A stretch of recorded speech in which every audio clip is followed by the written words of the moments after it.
Hey everybody, welcome back. We are reviewing the New Hampshire race that took place on a Monday, and you know what Monday means. It means Martin Truex Jr. is going to win because he, for some reason, wins all the freaking Monday races. And Ryan Blaney wins some of those too. Actually, Ryan Blaney wins a lot of those. Oddly enough, Ryan Blaney and Martin Truex Jr. have won all the Monday races this year, but not only that, but believe in the last 5 years, they've won a good chunk of them, going all the way back to different Talladega wins that Blaney has and stuff like that. So oddly enough, that's a thing that seems to happen. So anyway, just showing this car off because it was the easiest to get to, but also I love this car. Got it signed at Bristol, and good time to break this car out. I mean, beautiful car. Absolutely love this paint scheme. So anyway, had to show this off, kind of brag a little bit, but let's talk about the New Hampshire race because we got some things to talk about. And we'll start with overall the race. The racing was solid for New Hampshire, especially. This was a good, solid race. Yes, I understand Martin Truex pretty much cooked the field and beat everybody up, just straight up whooped them. But that's the thing is, even with that happening, the racing throughout the rest of the field was pretty solid all day long, really. You had mistakes on pit road, you had different storylines taking place, that kind of stuff. So definitely, I would say one of the better New Hampshire races we've seen in a little bit. Does that mean we are fixed? No, we got to fix some of the shifting stuff. We got to fix a couple other things. This car's not quite ready yet, but it's getting closer. Martin Truex Jr. got up behind Bubba Wallace for, I think, 18th, trying to put him a lap down, and literally got stuck there for like 30 laps. And that shouldn't happen. I'm sorry. The leader of the race should not be getting stuck behind 18th place because of the aero push. First of all, you shouldn't have aero push at New Hampshire. That's a problem. So fix that, but also, just tires and some other things. So, minor stuff. The car is the problem, though, not the track, not the drivers. And frankly, the tire was an improvement. Is it as far as we need to go? No, I think we got to go a little further maybe, but it's still something. We went a little ways with it at least. So yeah, overall, Martin Truex Jr. really does. I mean, he blew the field away, won all 3 stages, came from the back multiple times, passed everybody, went right back to the lead. So there just wasn't anything that's going to stop him today. Nobody really had anything truly for him. Blaney showed some contention at some point. Larson showed a little contention, but nobody really had a huge fight for him that you could argue was better. So yeah, great day from Truex all the way around. Let's talk about a couple other storylines going in. Kyle Busch starts at the back after wrecking. I think it spun in both practice and in qualifying, and qualifying was where he had the major contact, and unfortunately, due to that contact starting out back, was doing some stuff earlier today trying to kind of make up some of that track position, we think. I'm not going to say he was because you just don't know, but unfortunately ends up getting caught right before the end of, I believe, stage 1 or 2. I can't remember which stage it was, but it ends up completely toasting his car. So he ends up with another DNF this year that, frankly, he just didn't need to do. I mean, he had a good enough run going and, just sort of could have let it roll and just take what it'll get you, but unfortunately it ended up ending his day right before the end of one of the stages too. So yeah, Kyle Busch ends up out in the back. Other notable cars, we did have a couple other retirees. Eric Almirola was up front, actually was leading when his right rear tire fell off. They didn't get it tight on the pit stop, and so it fell off and didn't actually fall all the way off the car, but it literally fell off the hub and then just got kind of jammed in the rear wheel well, and he couldn't drive it, so he ended up having to get out and have it towed. So real strong run so at that time for Eric Almirola, just unfortunately didn't end that way as well. We move on also to a couple other guys that had some interesting runs. William Byron today showed some good speed early, just honestly maybe just execution, good pit stops, got out front, did some strategy, kind of got some clean air, that kind of stuff. But throughout the race, they just faded. I mean, they got worse and worse as the day went on, and honestly, I don't even know where they ended up finishing. I'll have to check my app here real quick and see just where did William Byron end up. But I know he showed a lot of promise early, and it kind of faded later in the day. Let's see here. He ended up, holy moly, 24th. So yeah, tough day for sure. Ryan Blaney, another one I had mentioned, he had a great day going until the very last pit stop. They go for 2 tires, and they didn't get the air hose back around the car, and he ended up running over the air hose, and that's called running over equipment. So till the longest line really killed Ryan Blaney's day.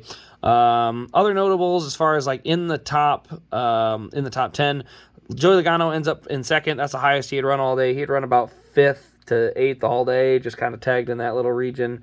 Was always slower than Blaney, always slower than Larson. Majority of the time he was slower than Christopher Bell, just kind of floated in that area, but with some late race troubles, he ends up moving his way forward. Who else we got here? Kevin Harvick rebounds for a 4th place finish.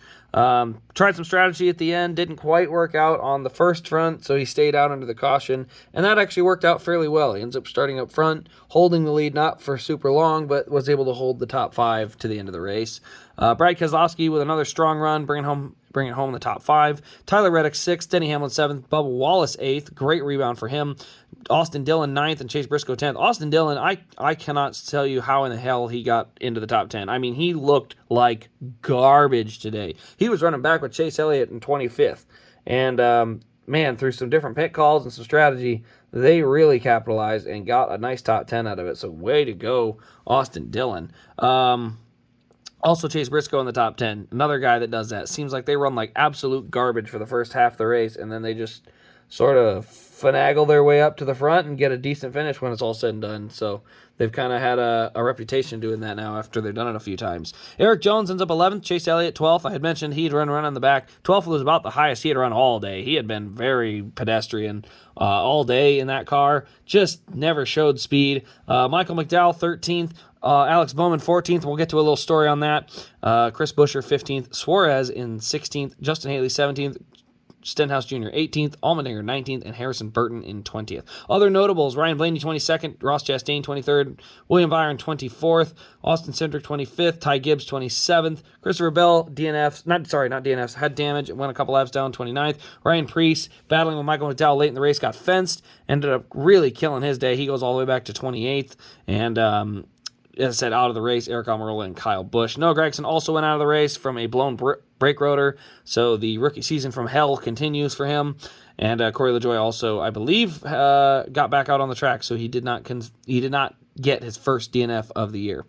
So yeah, we'll move it in. Like I said, Chase Elliott had no business getting anywhere near that top 12. He kind of snagged that win, but that is probably about enough to say he's going to have to look at probably getting a win. Pointing his way in may not be an option. You know, everyone said, oh, he'll win a race. Well, their speed has not been very good. I mean, they are not scoring stage points. They're not running up front. And until they get some of their speed issues fixed, I don't know that he belongs in the playoffs, to be honest. I shouldn't say that. He belongs in the playoffs. He scores good enough points to be in the top 16, but certainly not what we're accustomed to seeing from him there. Other note, I was talking about Alex Bowman. He had a caution late in the race, got hit in the rear from Ty Gibbs, turned sideways into Eric Jones, and then bounced back and forth really sideways, kind of spun the tires, but was able to get it back going. NASCAR scored Alex Bowman back to 14th, I think, at the time. They gave him his spot back, but the caution was for him, and that I have a problem with. NASCAR Race Control this year has had some major ups and downs. We talk about Darlington. There were some cars that were in wrecks, including Chase Elliott, by the way. And they basically got their positions back, and that didn't seem quite right. Now, I love the idea of the minute the caution comes out, if you don't get collected in the wreck, you get your spot back. So if you slow to a stop to avoid the wreck, yeah, you should get your spot back, because that's the point of a caution. The caution is, hey, there's an incident on the track. Let's safely get past it. So whether you have to slow all the way down to stop or you fly right on the outside, you should get that spot back. You should not be encouraged to hammer up and put the throttle down as you head into a wreck. That's a dangerous thing to do. So I like that aspect of it, but like I said, today it was just, there was some weird officiating. Like, once the caution comes out, you go back to the previous loop, and it's like, well, Alex Bowman's still in 14th. Yeah, but he spun, or not spun, but he got darn close to spinning, and the fact that it didn't cost him any spots just was weird. So, yeah, I had actually mentioned that on Twitter. I think Danny B had saw it, and he had said something similar about not knowing how the hell that happened. So, yeah, just a weird deal from NASCAR Race Control. They did it the same thing on Saturday. Brandon Jones got involved in the wreck on the last lap, and he got his spot back. And like I said, their Race Control has got to iron some of this stuff out, because I understand it's probably not a big deal right now, you know, whatever happened. However, when the playoffs come around and this type of stuff starts happening late in races, we're going to have an issue. So that's where I just want NASCAR iron this out before we get to the playoffs, so we don't have an issue. Because right now it's just New Hampshire. Alex Bowman finishes 14th. maybe he would have rallied that spot anyway. Who knows? Who cares, frankly? It's not a huge deal. But when the playoffs come around and all of a sudden that's the difference between Bowman getting in over, say, Tyler Reddick after a bad round or not, that's a big deal. We got to have this ironed out before we get to playoff time. So that's a little note just for NASCAR. They got to get that ironed out because that was a little weird. And frankly, that was just not scored correctly, in my opinion, for sure.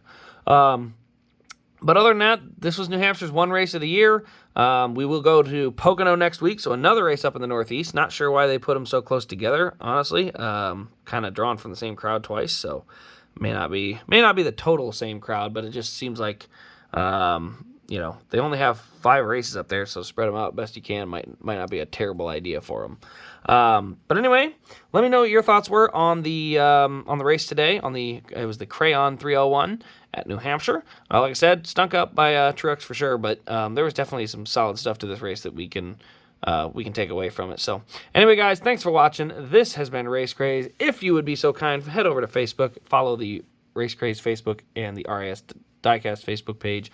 I am rebuilding all those pages from scratch. My account was hacked and eventually deleted, and so I have to start all of my accounts over. So those pages are made, but if you want to just head over and give it a little thumbs up, just everything to help rebuild that to where it was before I lost it. So anyway, guys, thank you all for watching. This has been Race Craze, and we will see you in the next Diecast review.